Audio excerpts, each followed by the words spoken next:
avec Laura Cambo. Bonjour Laura. Bonjour Philomé. Nous allons nous intéresser à un événement qui a lieu tous les 4 ans. Ce n'est pas l'Euro de football ni les Jeux Olympiques. Ça concerne la plus célèbre des crypto-monnaies. Oui, le Bitcoin, pour rappel, c'est une monnaie numérique qui fonctionne sur un principe, la blockchain. C'est une chaîne qui est formée de milliers de blocs. Ces blocs, ce sont une suite de données, un code informatique très complexe que l'on ne peut pas changer. Ce code informatique, il s'allonge, il y a des blocs qui s'ajoutent. Il y a ensuite ce que l'on appelle des mineurs. Ce sont des centres de data énormes qui cherchent la suite, la solution de ce code informatique. C'est un peu comme si des ordinateurs cherchaient sur un cadenas géant la bonne combinaison.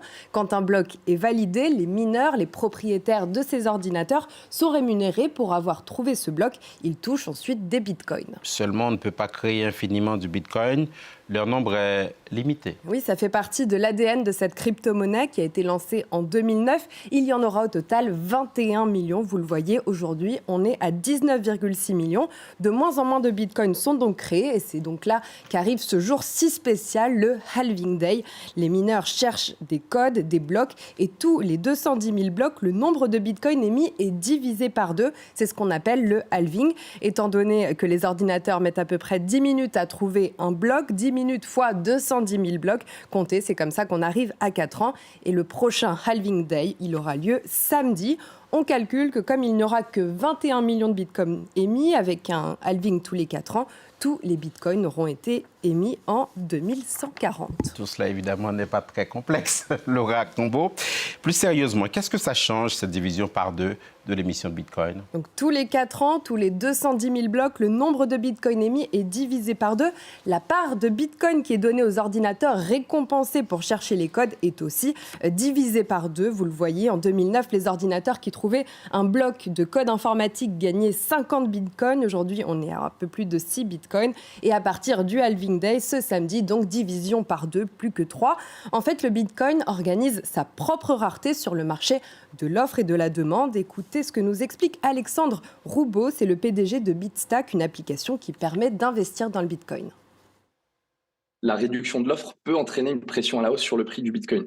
Car encore une fois, pour rappel, il n'y aura jamais plus de 21 millions de bitcoins, et ce qui en fait aujourd'hui l'actif le plus rare au monde, d'ailleurs bien plus que l'or, puisque l'or, on en mine et on en trouve plus, alors que le bitcoin, il y a une rareté absolue et fixe à 21 millions de bitcoins.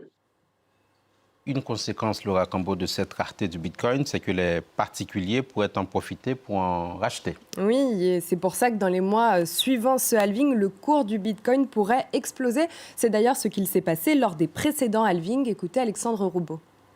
En 2012, par exemple, on a vu un bitcoin qui est passé suite à l'événement du halving de 12 $ à plus de 1000 $ en l'espace de seulement un an. Après le halving de 2016, on a vu un cours du bitcoin qui a continué d'augmenter, atteignant un record historique qui était à plus de 20 000 $.